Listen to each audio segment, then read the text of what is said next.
എല്ലാവർക്കും നമസ്കാരം. Make it real PSCയുടെ പുതിയൊരു ക്ലാസ്സിലേക്ക് ഏവർക്കും സ്വാഗതം.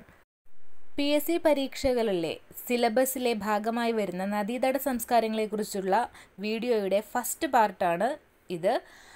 പ്രത്യേകിച്ച് നദീതട സംസ്കാരങ്ങളിൽ ഹാരപ്പൻ സംസ്കാരത്തെക്കുറിച്ചാണ് നമ്മൾ ഈ വീഡിയോയിൽ ഉൾപ്പെടുത്തിയിരിക്കുന്നത്. മെസപ്പൊട്ടോമിയൻ സംസ്കാരം, ഈജിപ്ഷ്യൻ സംസ്കാരം എന്നിവയെക്കുറിച്ചൊക്കെയുള്ള SCERT ഫാക്റ്റുകൾ വരും വീഡിയോയിൽ ഉൾക്കൊള്ളിക്കുന്നതാണ്. അപ്പോൾ ഹാരപ്പൻ സംസ്കാരത്തിൽ നമുക്ക് എന്തെല്ലാമാണ് പഠിക്കാനുള്ളതെന്ന് നോക്കാം. ആദ്യം തന്നെ നമ്മൾ എന്താണ് സിന്ധു നദീതട സംസ്കാരം അല്ലെങ്കിൽ ഹാരപ്പൻ സംസ്കാരം എന്നത് അറിഞ്ഞിരിക്കേണ്ടതുണ്ട്.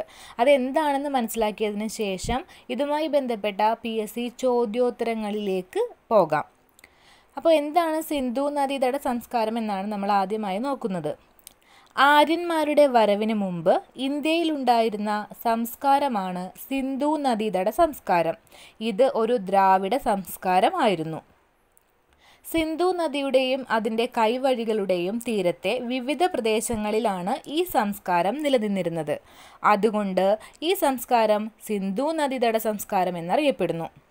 സിന്ധു നദീതട സംസ്കാരത്തിൻ്റെ ആദ്യ തെളിവുകൾ ഹാരപ്പയിൽ നിന്ന് ലഭിച്ചതിനാൽ ഈ സംസ്കാരത്തെ ഹാരപ്പൻ സംസ്കാരം എന്നും വിളിക്കുന്നു.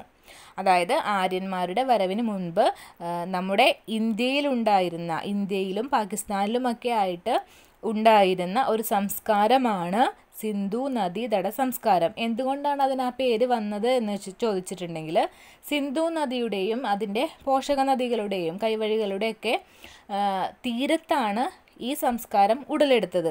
അതുകൊണ്ടാണ് നമുക്കറിയാം, ആദ്യകാല സംസ്കാരങ്ങളെല്ലാം തന്നെ ഉടലെടുത്തിട്ടുള്ളത് ഓരോ നദിയുടെയും തീരങ്ങളിലാണ്.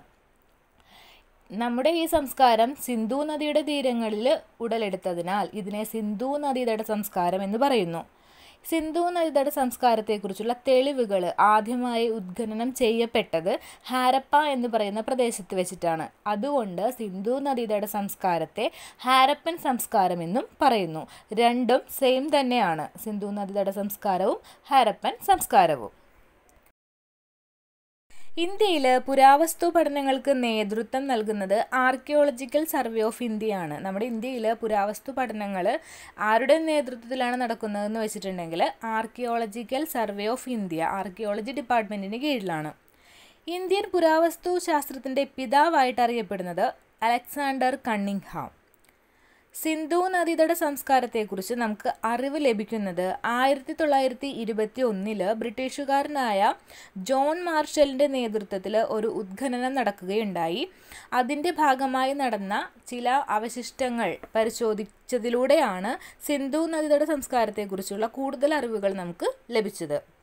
സിന്ധു നദീതട സംസ്കാരം നിലനിന്നിരുന്ന കാലഘട്ടമായിട്ട് അറിയപ്പെടുന്നത് BCE 2700 BCE 1700 ഇടയിലുള്ള കാലഘട്ടമാണ്.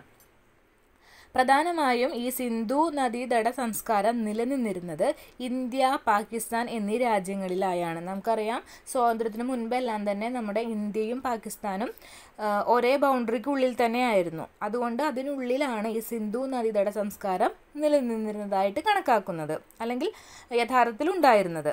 ഇന്ത്യ, പാകിസ്ഥാൻ എന്നീ രാജ്യങ്ങളിലായി നിലനിന്നിരുന്ന ലോഹ സംസ്കാരം എന്നും സിന്ധു നദീതട സംസ്കാരം അറിയപ്പെടുന്നു. ഇനി സിന്ധു നദീതട സംസ്കാരം അറിയപ്പെടുന്ന മറ്റു പേരുകളാണ് ഇന്ത്യയുടെ ഭാഗമായ വെങ്കലയുഗ സംസ്കാരം, പിന്നെ താമ്രശിലായുഗ സംസ്കാരം. അതായത് ഇന്ത്യയുടെ ഭാഗമായ വെങ്കലയുഗ സംസ്കാരം, താമ്രശിലായുഗ സംസ്കാരം എന്നിങ്ങനെയെല്ലാം അറിയപ്പെടുന്ന സംസ്കാരമാണ് സിന്ധു നദീതട സംസ്കാരം. മെസോപ്പൊട്ടോമിയൻ രേഖകളിൽ മെലൂഹ എന്നറിയപ്പെട്ടിരുന്ന സംസ്കാരമാണ് സിന്ധു നദീതട സംസ്കാരം. മെസപ്പൊട്ടോമിയൻ രേഖകളിൽ മെലൂഹ എന്നറിയപ്പെടുന്ന സംസ്കാരമാണ് ഇൻഡസ് വാലി സിവിലൈസേഷൻ അഥവാ സിന്ധു നദീതട സംസ്കാരം. ആര്യന്മാർ ഹരിയൂപ്പിയ എന്ന് വിശേഷിപ്പിച്ച സംസ്കാരം കൂടിയാണ് ഇൻഡസ് വാലി സിവിലൈസേഷൻ അഥവാ ഹാരപ്പൻ സിവിലൈസേഷൻ. ഹാരപ്പ സ്ഥിതി ചെയ്തിരുന്ന സ്ഥലം ആണ് പാകിസ്ഥാനിലെ മോണ്ടിഗോമറി ജില്ല. പാകിസ്ഥാനിലെ മോണ്ടിഗോമറി ജില്ലയിലാണ് ഹാരപ്പ സ്ഥിതി ചെയ്യുന്നത്. ഹാരപ്പയിലെ ഉത്ഖനനത്തിന് നേതൃത്വം നൽകിയ വ്യക്തിയാണ് ദയാറാം സാഹ്നി. ഹാരപ്പൻ സിവിലൈസേഷൻ അല്ലെങ്കിൽ ഇൻഡസ് വാലി സിവിലൈസേഷൻ പല മേഖലകളിൽ പല പ്രദേശങ്ങളിലായാണ് കാണപ്പെടുന്നത്. അതിലൊരു ഭാഗമാണ് മോഹൻജൊദാരോ. ഈ മോഹൻജൊദാരോ സ്ഥിതി ചെയ്യുന്ന സ്ഥലം പാകിസ്ഥാനിലെ ലാർക്കാന ജില്ലയാണ്. പാകിസ്ഥാനിലെ മോണ്ടിഗോമറി ജില്ലയിൽ ഹാരപ്പയും പാകിസ്ഥാനിലെ ലാർക്കാന ജില്ലയിൽ മോഹൻജൊദാരോയും സ്ഥിതി ചെയ്യുന്നു. ഇനി മോഹൻജൊദാരോയിൽ എക്സ്കവേഷൻ നടത്തിയ വ്യക്തി ആരാണെന്ന് ചോദിച്ചിട്ടുണ്ടെങ്കിൽ അത് R.D. ബാനർജിയാണ്. R.D. ബാനർജിയുടെ നേതൃത്വത്തിലാണ് മോഹൻജൊദാരോയിൽ ഖനനം നടത്തിയിട്ടുള്ളത്. മോഹൻജൊദാരോ എന്ന വാക്കിൻ്റെ അർത്ഥം മരിച്ചവരുടെ മല എന്നാണ്. മരിച്ചവരുടെ മല. സിന്ധു നദീതട സംസ്കാര കാലത്തെ പ്രധാന തുറമുഖമായിരുന്നു, അല്ലെങ്കിൽ ഈ ഹാരപ്പൻ സിവിലൈസേഷനിലെ പ്രധാന പോർട്ട് ഏതാണെന്ന് ചോദിച്ചാൽ അത് ലോഥാലാണ്. ലോത്തൽ.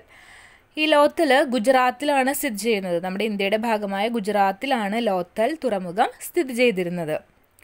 സിന്ധു നദീതടവാസികൾ പ്രധാനമായി ഉപയോഗിച്ചിരുന്ന ലോഹമായിരുന്നു ചെമ്പ്.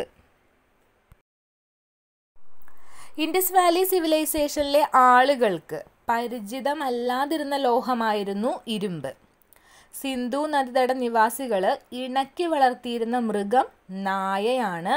അവർക്ക് പരിചിതമില്ലാതിരുന്ന മൃഗം കുതിരയാണ്. സിന്ധു നദീതടവാസികൾക്ക് പരിചിതമല്ലാതിരുന്ന മൃഗം കുതിര, അവർ ഇണക്കി വളർത്തിയ മൃഗം നായ.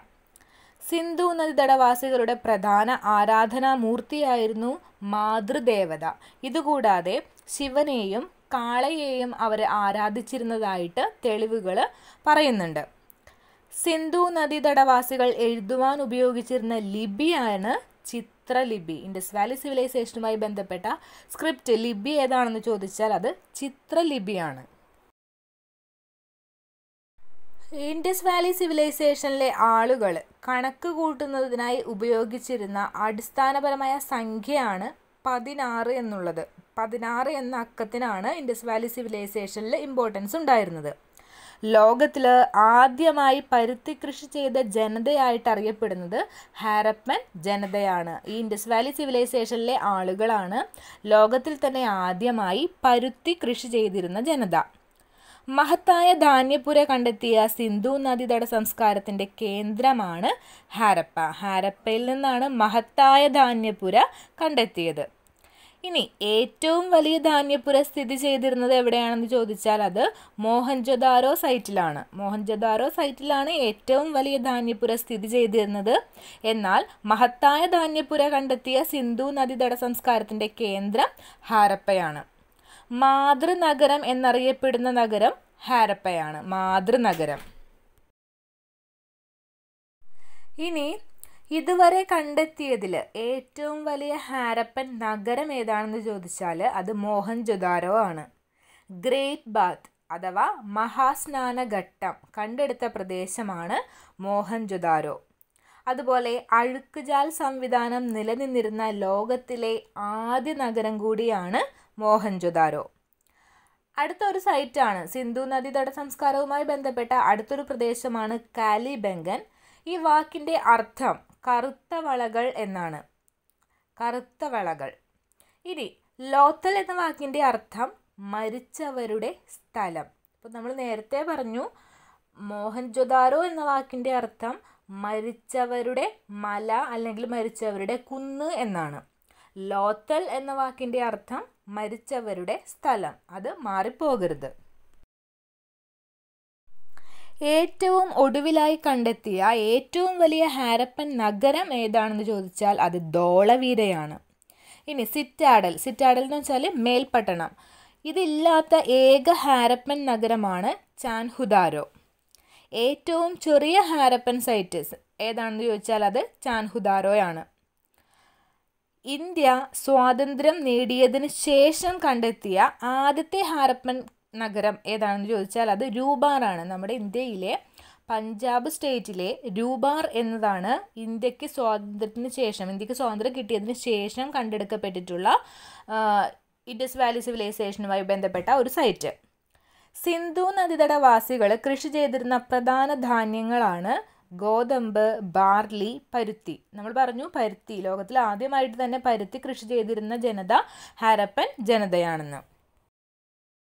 സിന്ധു നദിയുടെ സംസ്കാരത്തിന് ആ പേര് നൽകിയത് ജോൺ മാർഷലാണ്. ജോൺ മാർഷലിൻ്റെ നേതൃത്വത്തിൽ നടന്നിട്ടുള്ള ആ ഒരു എക്സ്കവേഷനിലാണ് നമ്മുടെ ഈ ഇൻഡസ് വാലി സിവിലൈസേഷനെ കുറിച്ചുള്ള തെളിവുകൾ കിട്ടിയതെന്ന് നമ്മൾ പറഞ്ഞു. അപ്പോൾ ഈ ഒരു സിവിലൈസേഷന് ആ പേര് നിർദ്ദേശിച്ച വ്യക്തി ജോൺ മാർഷലാണ്.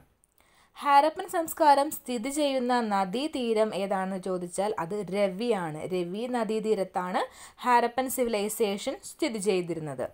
അതുപോലെ കാലിബംഗൻ സ്ഥിതി ചെയ്യുന്നത് ഘഗ്ഗർ നദീതീരത്താണ്. രൂപാർ സ്ഥിതി ചെയ്യുന്നത് സത്ലജ് നദീതീരത്തും. ആർക്കിയോളജിക്കൽ സർവേ ഓഫ് ഇന്ത്യയുടെ ആസ്ഥാനം ഏതാണെന്ന് ചോദിച്ചാൽ ന്യൂഡൽഹിയാണ്. ഇപ്പോൾ ആർക്കിയോളജിക്കൽ സർവേ ഓഫ് ഇന്ത്യയുടെ ആസ്ഥാനം ന്യൂഡൽഹിയാണ്. എന്നാൽ ആദ്യകാല ആസ്ഥാനം കൊൽക്കത്തയാണ്. കൊൽക്കത്ത. ഹാരപ്പൻ കേന്ദ്രങ്ങളും അത് സ്ഥിതി ചെയ്യുന്ന സ്ഥലങ്ങളുമാണ് ഇനി പറയുന്നത്. പാകിസ്ഥാനിലാണ് ഹാരപ്പ, മോഹൻജദാരോ, സുത്കാജൻദോർ, ചാൻഹുദാരോ എന്നിവ സ്ഥിതി ചെയ്യുന്നത്.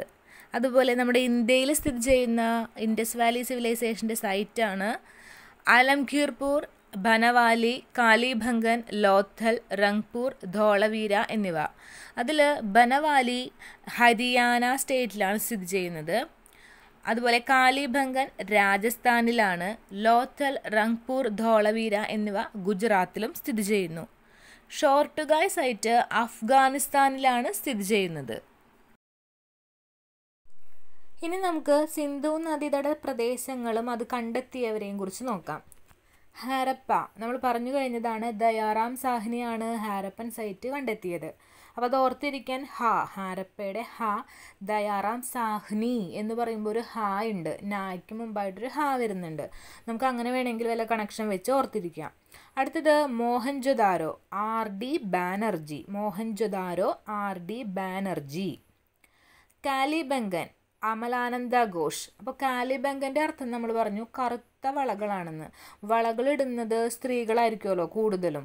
അപ്പോൾ അമലാനന്ദ ഘോഷ് എന്ന് പറയുന്നതിൽ അമല എന്ന പേര് ഓർത്തിരുന്നാൽ കാലിബംഗൻ കിട്ടും. അമല, കറുത്ത വളകളിടുന്ന അമല. അടുത്തത് ലോഥൽ, SR റാവു. ലോഥൽ സൈറ്റ് കണ്ടുപിടിച്ചത് SR റാവു ആണ്. ബൻവാലി, RS ബിഷ്ത്. ബൻവാലി, ബിഷ്ത്, ബാ ഉണ്ട്. ധോളവീര, JP ജോഷി. ചാൻഹുദാരോ, NG മജുംദാർ.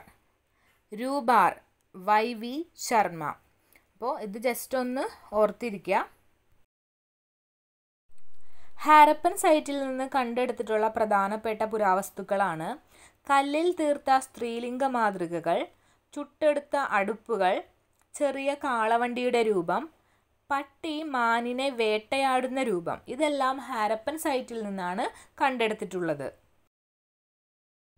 മോഹൻജൊദാരോവിൽ നിന്ന് കണ്ടെടുത്തിട്ടുള്ളവയാണ് ധാന്യപ്പുരകൾ, സിറ്റാഡൽ, നൃത്തം ചെയ്യുന്ന പെൺകുട്ടിയുടെ വെങ്കല പ്രതിമ, പുരോഹിതൻ്റെ പ്രതിമ.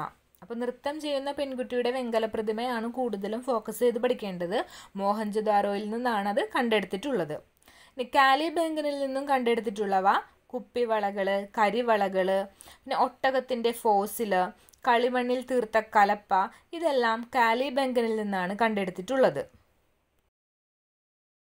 ലോഥലിൽ നിന്നും കണ്ടെടുത്തിട്ടുള്ളവയാണ് ചെമ്പിൽ തീർത്ത നായ, പിന്നെ ചെസ് ബോർഡ്, സീൽ എന്നിവ. രൂപാറിൽ നിന്നും കണ്ടെത്തിയത് ചെമ്പിൽ തീർത്ത മഴു ആണ്.